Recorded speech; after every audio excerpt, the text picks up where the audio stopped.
Good morning, student. This chapter is for 9th class student. This is chapter 2nd, part 2nd, The Shehnai of Bismillah Khan, written by Anonymous. So, student, this chapter gives a brief life story of Bismillah Khan. Okay, the Shehnai was developed by a नाई, a barber. ये जो शहनाई थी इसको एक barber ने, एक नाई ने इसको डेवलप किया था. And he develop it from an ancient musical instrument called the pungi. और उन्होंने इस इंस्ट्रूमेंट को जो डेवलप किया था वो किस इंस्ट्रूमेंट से किया था? पुंगी से.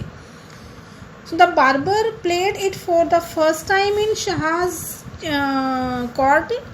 और बार्बर ने, उस नाई ने इसको पहली बार शाह एम्पर के कोर्ट में इसको बजाया था. So it came to be called shehnai, इसलिए इसको शहनाई कहने लगी.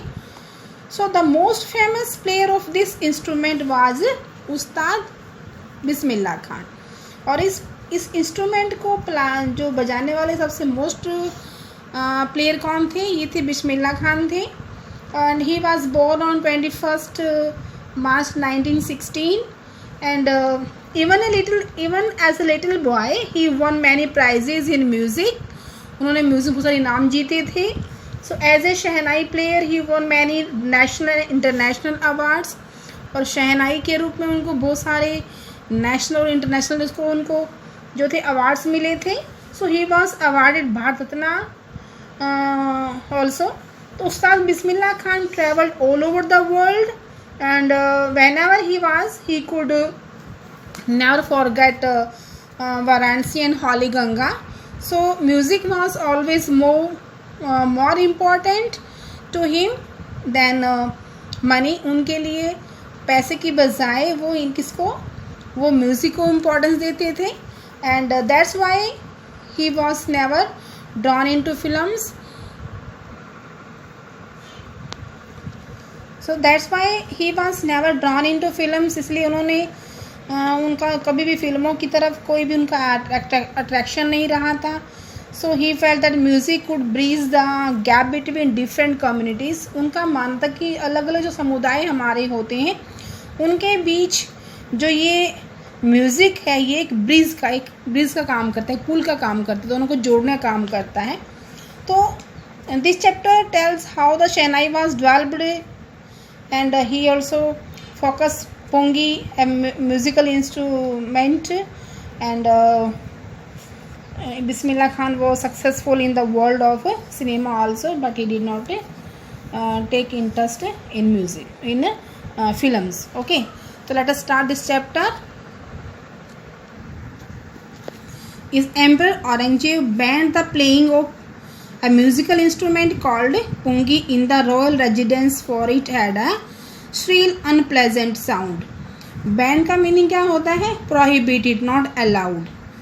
And royal residence का मतलब जो शाही जो घर होते हैं, परिवार जो महल होते हैं उनके अंदर. Unpleasant का मतलब होता है that something you dislike, जो आपको अच्छी नहीं लगती. एंड श्रील का मीनिंग है वेरी शार्प, बहुत जो तेज होती है. तो जो सम्राट औरंगजेब थे उन्होंने इस म्यूज़िकल जो इंस्ट्रूमेंट था जिसका नाम पुंगी था इसको शाही दरबार के अंदर इसको बजाने से इसको बैन लगा, इसको पाबंदी लगा दी थी. क्यों? Because it had Srila unpleasant sound. इसको जो साउंड थी बहुत ज़्यादा क्या थी? अनप्लेजेंट थी, बहुत तीखी आवाज़ थी, बहुत जो थी मतलब बहुत तेज़ आवाज़. इसको बैन लगा दिया था.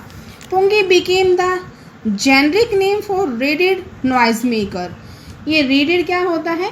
जो बांस से बने हुए जो ये आवाज़ करने वाला एक यस नाउ नॉइज मेकर.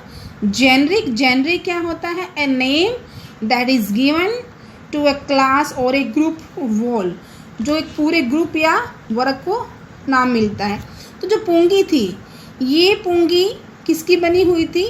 एक सरकंडे से बनाया जाने वाला जो इंस्ट्रूमेंट होता है उसका एक कॉमन नाम था. क्या नाम था ये? उसका नाम पुंगी पड़ गया था, बहुत ज़्यादा शोर करने वाली थी ये. So few had thought that it would one day be revived. Revived means brought back into life trend. तो ये किसी को भी नहीं मालूम था इसके बारे में कि ये जो पुंगी है ये फिर से एक रिवाज में या इसको डेवलप हो जाएगी. A barber of a family of professional musician to the royal palace decided to improve the tonal quality of the pungi. A barber of family of professional musician, जो म्यूजिशियन जो संगीतकार थे, कौन से संगीतकार? तो प्रोफेशनल म्यूजिशियंस, उनकी family में जो नाई थे barber, who had access to the royal palace, जिनकी शायद दरबार तक पहुंच थी. एक्सेस मीन्स पहुंच, उनको जाना आना बना रहता था. डिसाइडेड टू इम्प्रूव, उन्होंने क्या डिसाइड किया कि वो इस पुंगी की जो टोनल क्वालिटी है उसमें इम्प्रूव करेंगे, जो तीखी आवाज़ उसमें कुछ इम्प्रूवमेंट करेंगे.